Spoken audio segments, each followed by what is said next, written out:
This is my first video. मैं आशा करती हूँ आप लोग को मेरी वीडियो ये अच्छी लगेगी। हम लोग इसमें जूलॉजी के बारे में पढ़ने वाले हैं, साइंस ऑफ जूलॉजी और ब्रांचेस ऑफ जूलॉजी के बारे में, और जूलॉजी होती क्या है हम उसके बारे में पढ़ेंगे। और पहले तो हम स्टार्ट करना चाहेंगे जूलॉजी। जूलॉजी क्या है? What is zoology?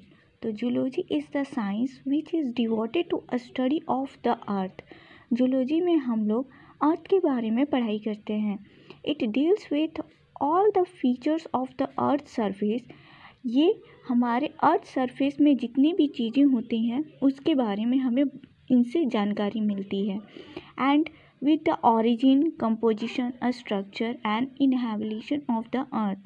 Okay, origins, compositions, structure and inhabitants of the earth के बारे में।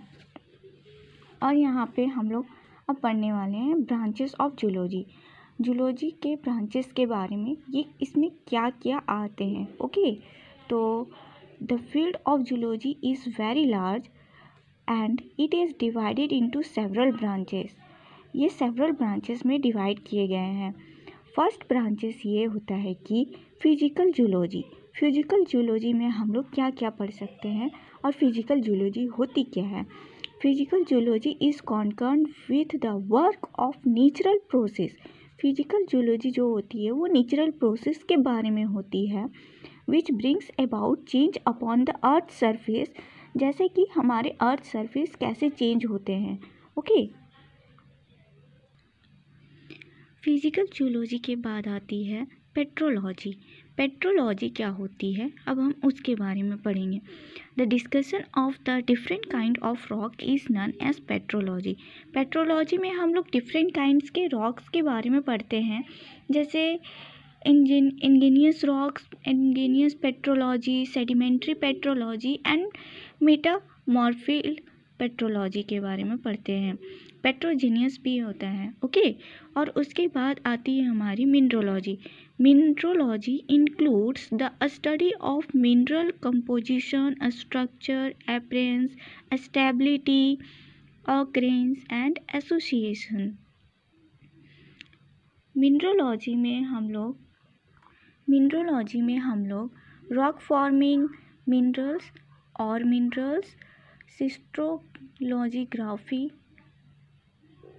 जियोकेमिस्ट्री, इंडस्ट्रियल मिनरोलॉजी, ये सब के बारे में हम लोग पढ़ते हैं। और उसके बाद structural zoology.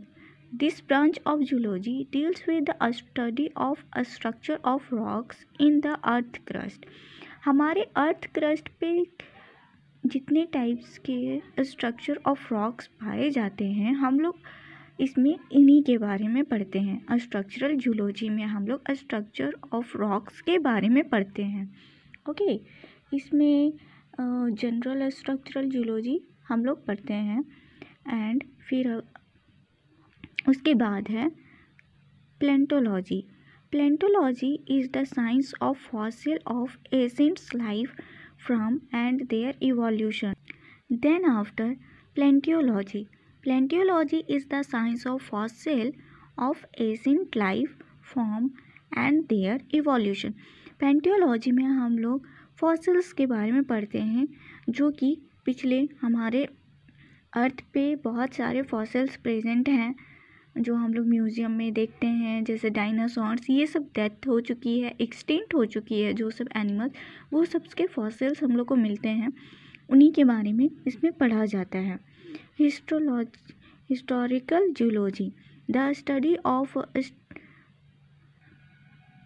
Stratigraphy and planetology is include under the historical zoology.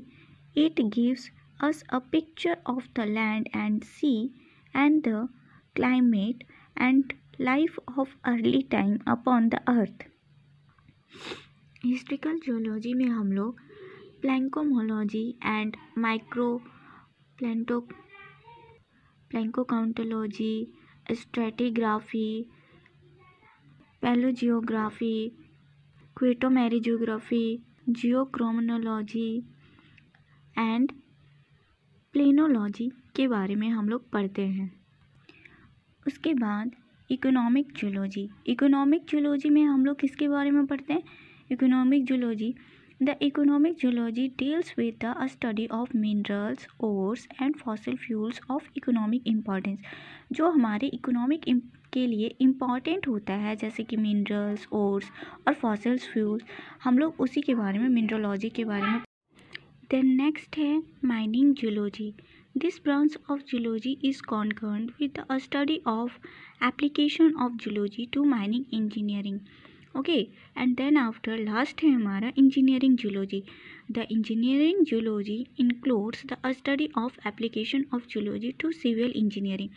ये सिलेबस हमारे 11th क्लास के सिलेबस के बेसिस पे है। ओके, और ये माइनिंग जूलॉजी और इंजीनियरिंग जूलॉजी से हमारे सिलेबस में कोई भी क्वेश्चंस नहीं आते हैं, पर मैंने फिर भी ये बता दिया है, ये आप लोग के लिए उतना इम्पॉर्टेंट नहीं है।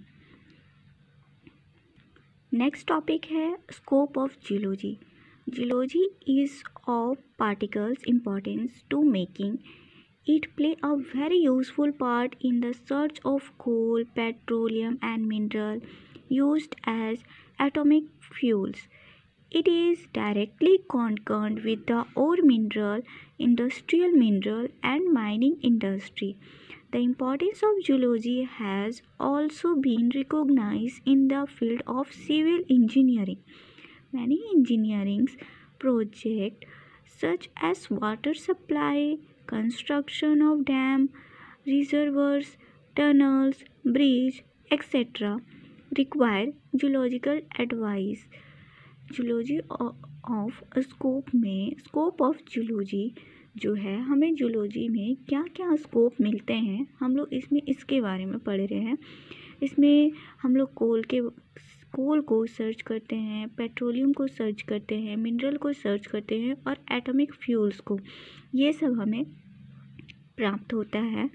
और मिनरल इंडस्ट्रियल, ये हमारे मिनरल्स इंडस्ट्रियल माइनिंग इंडस्ट्रीज़ में ये प्रॉफिट होता है। मिनरल इंडस्ट्रियल मिनरल्स में, और मिनरल्स में ये हेल्पफुल होता है और ये इम्पॉर्टेंट भी होती है, और ये प्रोजेक्ट में भी हेल्प करता है। ओके, जैसे कि टनल्स बनाने में, ब्रिज बनाने में, डैम बनाने में, तो ये सब हमारे स्कोप्स हैं।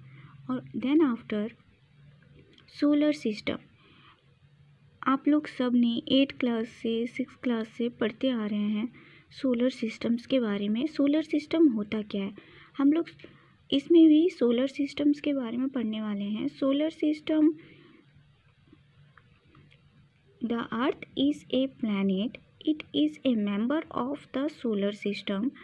अर्थ एक प्लैनेट है और ये सोलर सिस्टम का एक मेंबर है। 9 प्लैनेट्स हमारे प्रेजेंट होते हैं सोलर सिस्टम में। Okay, 9 planets and the sun are the main body of the solar system. Sun जो होता है वो मेन बॉडी होता है सोलर सिस्टम का। The planet in the order of increasing distance from the sun are Mercury, Venus, Earth, Mars, Jupiter, Saturn, Uranus, Neptune and Pluto. Each planet moves around the sun and maintain an elliptical orbit. ये elliptical orbit में maintain होता है और ये सन के चारों ओर इर्द गिर्द ये चक्कर लगाते हैं। The orbit of all the planets are almost in the same planet which is close to the equilateral plane of the sun. The planet also rotate about their axis.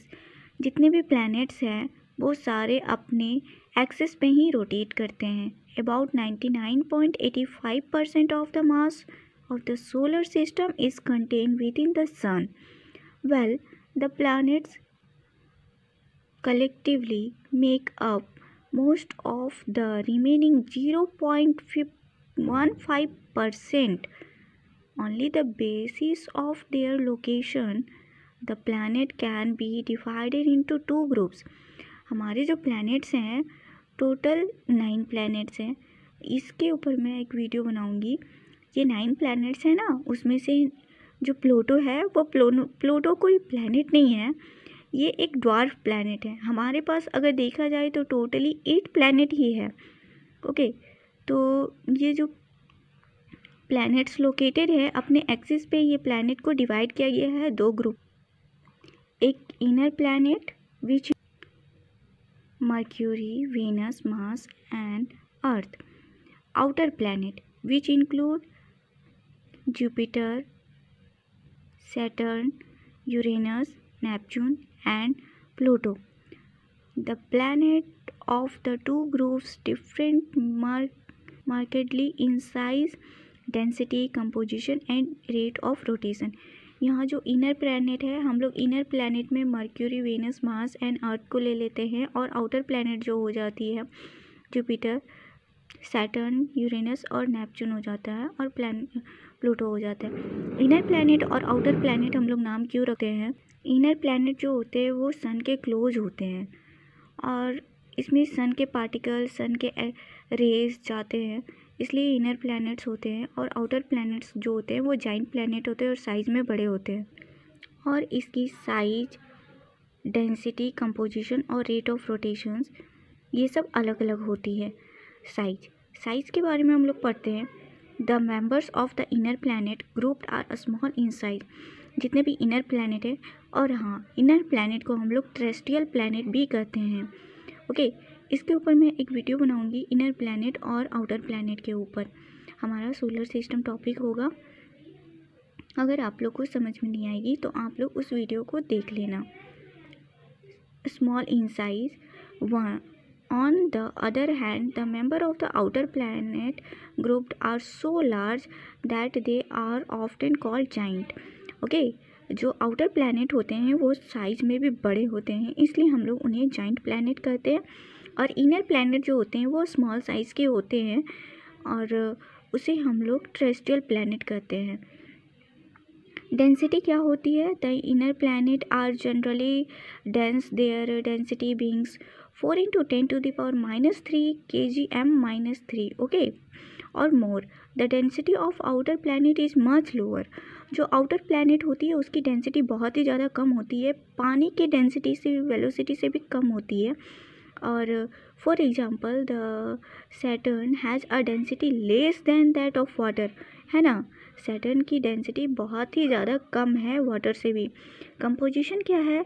Composition, the low density of the outer planet suggest that they consist mainly of the substance like hydrogen, helium, water, ammonia and methane.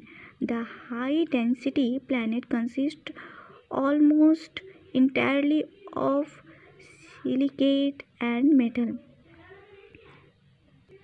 Then after rate of rotation, the planet Mercury is nearest to the sun. जो हमारा mercury planet है वो सन के बहुत ही ज़्यादा close होता है। It has the fastest orbital motion. ये फास्टेस्ट ऑर्बिटल मोशन प्लैनेट होता है जो कि 48 किलोमीटर पर सेकेंड की रफ्तार से ऑर्बिट में मूव करता है। And the shortest period of the revolution 88 days. Pluto, the most distance planet, has an orbital speed of 5 km per second and requires 248 years to complete one revolution. Then origin of the earth. इस topic को हम लोग next class में अच्छे से detail से पढ़ लेंगे। आज के लिए बस इतना ही, and thank you to everyone. If you like my video please subscribe my channel and like this video. Thank you.